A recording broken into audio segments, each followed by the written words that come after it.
देश दुनिया में एजुकेशन हब के नाम से मशहूर कोटा जिले में आज जी राजस्थान के सामाजिक सरोकार का कारवां पहुंचा, जहां एक कदम विकास की ओर कार्यक्रम आयोजित किया गया। कार्यक्रम में जिले का मान बढ़ाने वाले लोगों को सम्मानित किया गया। साथ ही कोटा को स्मार्ट सिटी बनाने को लेकर हो रहे प्रयासों को लेकर जिले के जनप्रतिनिधियों ने जी राजस्थान के मंच पर अपनी बात रखी। कार्यक्रम में प्रदेश के शिक्षा मंत्री मदन दिलावर और ऊर्जा मंत्री हीरालाल नागर ने चीफ गेस्ट के तौर पर शिरकत की। साथ ही कार्यक्रम में जिले के सभी बड़े अधिकारी भी मौजूद रहे। पूरा कार्यक्रम जी राजस्थान के channel head doctor Manish Sharma की अगुवाई में संपन्न हुआ।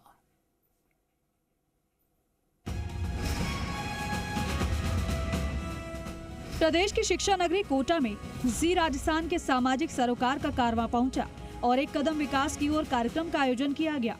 कार्यक्रम में कोटा का मान बढ़ाने वालों का न केवल सम्मान किया गया, बल्कि जी राजस्थान के मंच पर स्थानीय जनप्रतिनिधियों ने कोटा के विकास को लेकर अपना विजन रखा। कार्यक्रम की शुरुआत दीप प्रज्वलन के साथ हुई।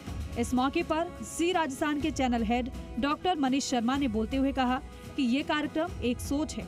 हम सब एसएल ग्रुप के चेयरमैन डॉक्टर सुभाष चंद्रा के विजन को साकार करने में जुटे हैं। उनका कहना है कि मीडिया की भूमिका नकारात्मक नहीं होनी चाहिए, साथ ही समाधान भी देना चाहिए ताकि सरकार और नागरिक के बीच संवाद भी कायम हो सके।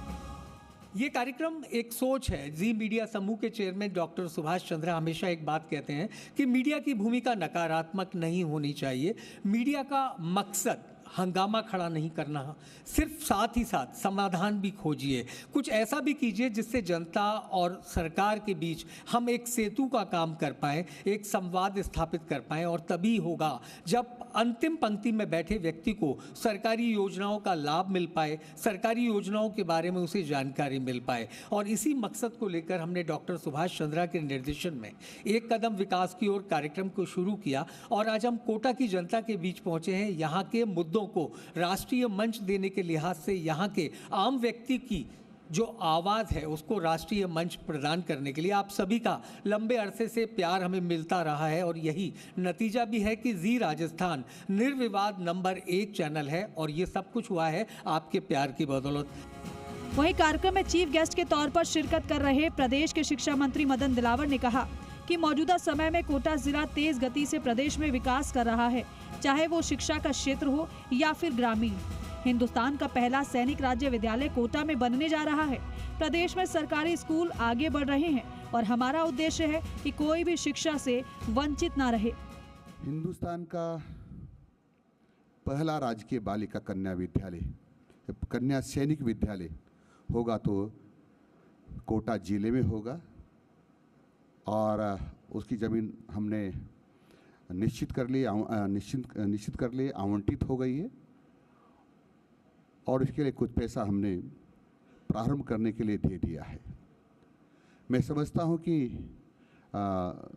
ये बहुत बड़ी बात है राजस्थान में कि कोटा में राजकीय बालिका सैनिक स्कूल होगा, एक बहुत बड़ी बात है।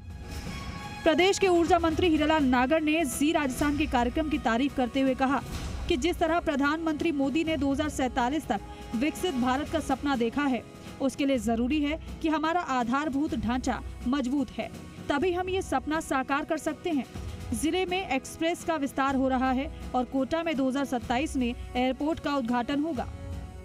किस तरह से हम उस विकसित भारत को साकार कर सकते हैं और उसकी कल्पना को साकार करने का आज कोटा में जो भी हमारे यहाँ कनेक्टिविटी उपलब्ध है, चाहे वो हमारा कोटा से निकलने वाला दिल्ली मुंबई एक्सप्रेस हाईवे हो, चाहे वो दिल्ली मुंबई की रेलवे कनेक्टिविटी हो, और अभी हाल ही में हमारा कोटा से जो एयरपोर्ट का शिलान्यास हुआ है और उसका जिस तरह से चर्चा है, आने वाले 2027 में हमारा एयरपोर्ट का शुभारंभ होगा।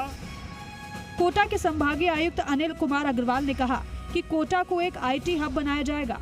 ये हमारे विकास के एक क्षेत्र में है जो एक बड़ा कदम होगा। हाल बजट घोषणा की गई कि जो हमारी ट्रिपल आईटी कोटा है इसको एक आईटी हब बनाया जाएगा। ये हमारे विकास के क्षेत्र में एक बड़ा कदम होगा। इसमें एआई और आईटी रिलेटेड जो भी कहीं इमर्जिंग ब्रांचेज हैं उसको इसमें लाकर बड़ा विकास होगा ऐसा हम उम्मीद करते हैं। औद्योगिक विकास की दृष्टि से, कनेक्टिविटी की दृष्टि से एयरपोर्ट के बारे में बहुत कुछ बताया गया और एयरपोर्ट के उद्घाटन के दिवस ही 7 मार्च को माननीय मुख्यमंत्री जी, माननीय लोकसभा अध्यक्ष जी और माननीय केंद्रीय मंत्री नागरिक उड्डयन विभाग द्वारा एक मीटिंग ली गई थी। उसमें बहुत विस्तार से चर्चा की गई थी।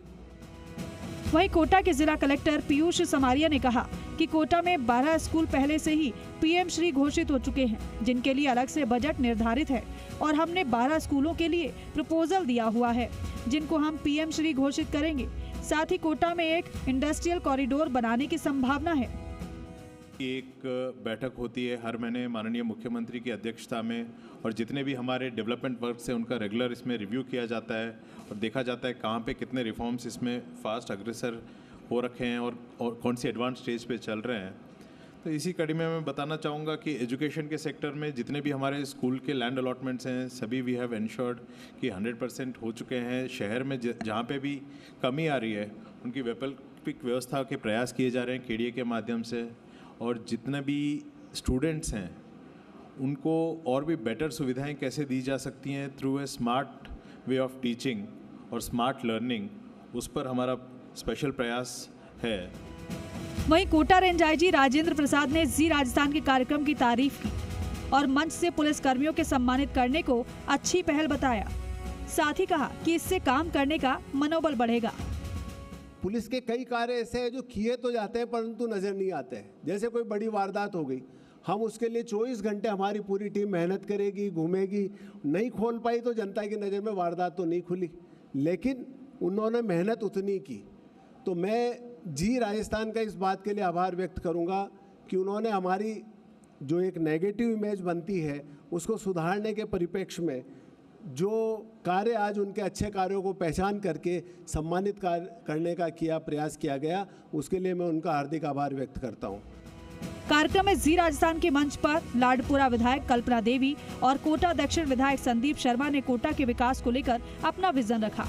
तो वहीं एलन कोचिंग के अध्यक्ष विनोद कुमावत और कोटा सरस डेयरी के चेयरमैन ने भी मंच पर अपनी बात रखी।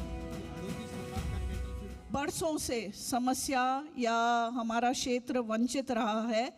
आज के तारीख में हमारी सरकार ने न केवल एक महाविद्यालय परंतु एक कन्या महाविद्यालय हमें दिया है, एक पॉलिटेक्निक कॉलेज हमें दिया है, एक स्पोर्ट्स कॉलेज दिया है। और मैं आपको बताना चाहती हूँ महिला होने के नाते कि कन्या विद्यालय की क्लासेस भी शुरू हो गई हैं। बिल्डिंग बनेगा जब बनना है, क्योंकि लैंड अलॉट हो गई है।